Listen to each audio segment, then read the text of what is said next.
কিয়ামতের একটা আলামত হলো পুলিশ বেড়ে যাবে। আল্লাহ রাসূল বলেছেন তাকসুরু শুরতা, পুলিশ বেড়ে যাবে কিয়ামতের আলামত। আচ্ছা কেন পুলিশ বাড়া কিয়ামতের আলামত কেন? যারা পুলিশে চাকরি করে এরা তো শুনলেও কেঁপে উঠবে, হুজুর কি বললেন এটা, আমরাই কিয়ামতের আলামত? হ্যাঁ, পুলিশ বাড়া কিয়ামতের আলামত হবে এই কারণে, পুলিশ কখন বাড়ানো লাগে, দেশের সবাই জামানার হাসান বসরি হয়ে গেলে, তাই না? সবাই ভালো মানুষ, একজনেরও কোনো পাপ নাই, কোনো অপরাধ নাই, পুরো দেশে সবাই আলিফের মতো সোজা, তখন তো পুলিশ বাড়ানো লাগে নাকি? নাকি উল্টা? যদি দেশের মধ্যে অন্যায়কারী বেড়ে যায়, পাপিষ্ঠ বেড়ে যায়, অপরাধী বেড়ে যায়, পুলিশও বাড়াতে হয়, স্বাভাবিক ব্যাপার। দেখা যায় এখনো যারা আছে বাংলাদেশে কিন্তু পুলিশ কম আছে, যত প্রয়োজন এর চাইতে কম আছে। বেচারাদের এত পেরেশানি থাকে, ঈদের দিন পর্যন্ত অনেক সময় দৌড়ের উপর থাকা লাগে, কিসের শীত, কিসের বৃষ্টি, কিসের গরম, কিসের ঠান্ডা। তো দেখা যায় অপরাধী বেড়ে যাওয়া এটা মূলত হলো কিয়ামতের আলামত। কারণ কিয়ামত যত ঘনিয়ে আসবে দুনিয়াতে বিশৃঙ্খলা বাড়বে আর বাড়বে, প্রতিটা ক্ষেত্রে সমাজ শুধু উল্টা যাবে, এমন উল্টাবে। নবী বলেন আনতালিদাল আমাতু রাব্বাতাহা, এর একটা ব্যাখ্যা হলো মানুষ নিজের মায়ের সঙ্গে দাসী বাদীর মতো আচরণ করবে। যেই মা সবচাইতে মর্যাদায় থাকার কথা, ওই মায়ের সাথে দাসী বাদীর মতো আচরণ করবে, এরই একটা আলামত।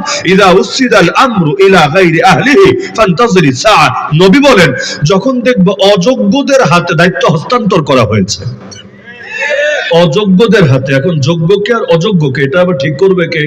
এই মানদণ্ড ঠিক না হলে ঝামেলা আছে। কোনটা সঠিক, কোনটা ভুল, কোনটা নৈতিক, কোনটা অনৈতিক, কে যোগ্য কে অযোগ্য, মানে এটা আপনি নির্ধারণ করবেন কি দিয়ে?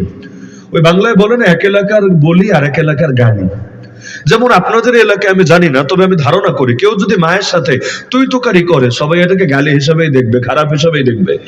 কিন্তু আমাদের এক ক্লাসমেট ছিল, বাড়ি কুড়িগ্রামেরও একটু গ্রাম সাইডে, দেখা যেত মায়ের সাথে ওই ফোনেও যখন কথা বলতো তুই ছাড়া কোনো শব্দ নেই, তুমি আপনি জীবনেও না, একদম ডাইরেক্ট তুই, মা তুই কেমন আছো ইত্যাদি শব্দ। তো এখন প্রথমে শুনলে আমাদের কেমন লাগতো, মায়ের এভাবে কথা বলে মনে হচ্ছে বেয়াদবি করছে। পরে বুঝলাম না, আমাদের আপনিতেও হয়তো অত মহব্বত নাই, তার তুইর মধ্যে যে মহব্বত আছে। ওই এলাকার চলন এটা।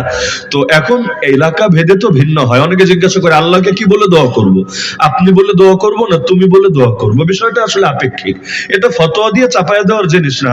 সবাই আপনি বলতে হবে বা সবাই তুমি বলতে হবে। কারো তুমির মধ্যে এত মহব্বত থাকে, অনেকের আপনার মধ্যেও যে মহব্বত নাই। আমাদের সিলেটে গেলে দেখবেন সিলেটের ছোটরাও বড়দেরকে তুমি করে সম্বোধন করে, আপনজনদেরকে, পরদের না করলে আপনজনদেরকে তুমি বলে সম্বোধন করে। এ কারণে না যে ছেলেটা বেয়াদব, বাপ মা আদব শেখায় নাই, বরং তাদের সিস্টেমে এটা।